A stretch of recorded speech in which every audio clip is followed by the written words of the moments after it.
The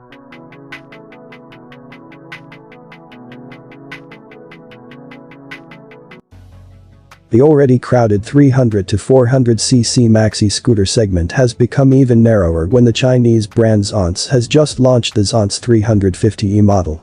A few months earlier, the Zontes 350D platform brother was also released by the company, but in terms of exterior design, these two versions are completely different. If the 350D is a sport scooter, the 350e has a touring look.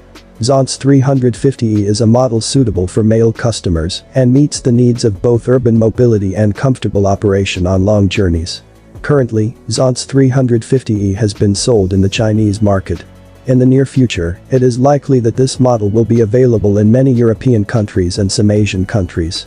Zontes 350e is a touring scooter model, so the saddle is designed to be thick and long to bring comfort to the occupants. In addition, the entire vehicle's lighting system uses modern LED technology. Similar to competitors in the same segment, Zontes 350e is also equipped with a TFT color screen that can be connected to smartphones. There are also other tech features such as a smart key lock system, USB charging port, traction control, 2-channel ABS, heated steering wheel and electrically adjustable windshield.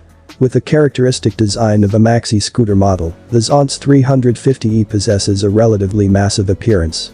The overall length of the car is large, so the ability to manage in tight spaces will be limited, but in return, it will bring stability when operating on the road. Compared to the two most notable competitors in the segment, Honda Forza 350 and Yamaha's Max 300, the engine power of the Chinese model is superior. While the fuel consumption of the Zontes 350e is relatively economical, only 3.5 liters per 100 kilometers,